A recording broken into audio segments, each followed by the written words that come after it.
ہم مدد نصرت صرف آپ سے ہی مانگتے ہیں، اور ہمارا مطمع نظر، ہماری سوچ، ہماری فہم کی جتنی بھی دھاریں ہیں، جتنے بھی سوتے پھوٹتے ہیں، ان کا منبع اور سرچشمہ صرف آپ ہی ہیں۔ اگلے شعر میں کہتے ہیں گو سب سے مقدم ہے حق تیرا ادا کرنا۔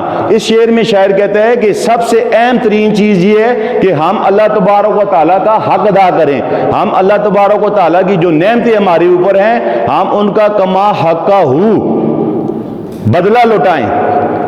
گو سب سے مقدم ہے، یعنی سب سے اہم بات یہ ہے کہ حق تیرا ادا کرنا، کہ اے اللہ پاک ہم تیرے حق کو، تیرے حقوق جو بندے کے اوپر ہیں وہ ادا کریں۔ یعنی اے اللہ پاک تو نے ہمیں جسم دیا، آنکھیں دی، ناک دیے، کان دیا، گفتگو دی، زبان دی، یہ ساری چیزیں جتنی بھی ہمارے پاس ہیں یہ اللہ تبارک و تعالیٰ کی دی ہوئی ہیں، اور ان کے بدلے انسان نے اللہ تبارک و تعالیٰ کا حق ادا کرنے ہیں، کیونکہ سب سے مقدم چیز جو اللہ انسان کے اوپر ہے وہ اللہ تبارک و تعالیٰ کے حقوق ہیں، یعنی کہ انسان کو اللہ تبارک و تعالیٰ کی عبادت کے لیے پیدا کیا گیا ہے۔ لیکن آگے کیا کہتے ہیں؟ بندے سے مگر ہوگا حق کیوں کر ادا تیرا۔ ساتھ ہی وہ اپنے بارے میں یہ بھی بتاتے ہیں کہ ایک بندہ چاہے جتنا بھی اللہ پاک کا حق ادا کرے، چاہے جتنی بھی وہ عبادت کرے، چاہے وہ اللہ تبارک و تعالیٰ کی مخلوقات کی جتنی بھی خدمت کرے، وہ اللہ تبارک و تعالیٰ کا حق ادا نہیں کر سکتا۔ تو پہلے شعر میں یہ تھا کہ ہم نافرمان ہیں لیکن تیرے ماننے والے ہیں، اور ہم چاہے جتنے بھی اس اللہ پاک تیرے نافرمان ہوں، ہمارے دلوں پر قبضہ تیرا ہی ہوگا۔ دوسرے شعر میں کیا ہے کہ سارے حقوق اللہ کے ہیں، کہ انسان نے حق اللہ کا ادا کرنا ہے لیکن انسان اللہ کا حق ادا نہیں کر سکتا۔ تیسرے شعر کی طرف آتے ہیں، محرم بھی ہے ایسا، محرم بھی ہے ایسا ہی جیسا کہ ہے نہ محرم، یعنی ہم اللہ تبارک و تعالیٰ کو جانتے ہیں، ہم اللہ تبارک و تعالیٰ کو پہچانتے ہیں، مگر کتنا؟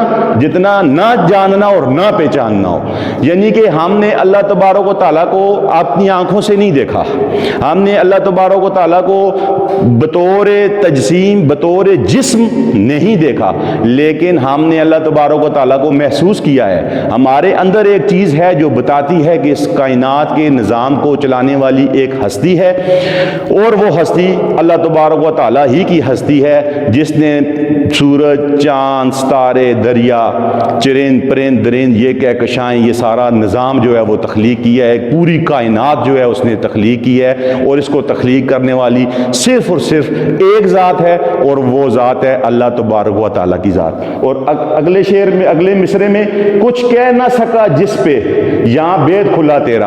اب اس شعر میں شاعر کہتا ہے کہ جس نے اللہ کو پہچانا، گویا کہ اس نے خود کو پہچان لیا، اور وہ پھر کچھ کہہ بھی نہیں سکتا۔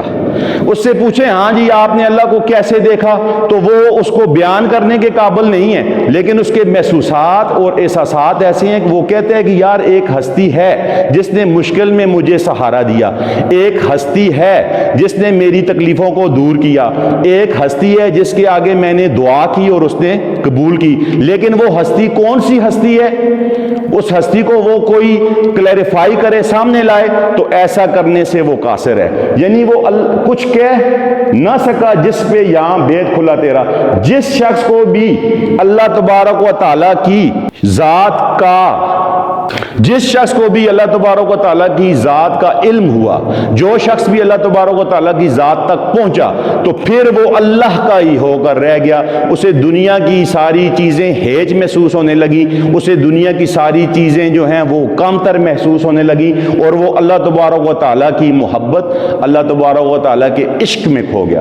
تو یہ تھے جی آج کے ہمارے 3 اشعار جو خواجہ الطاف حسین حالی کی ہم سے تھے، اور میں نے جیسا کہ آپ کو بتایا کہ پہلا جو مصرع ہے یہ جو ایک لائن ہوگی اس کو مصرع کہیں گے، جب یہ دو مصرے اکٹھے ہوں گے تو یہ شعر بنے گا۔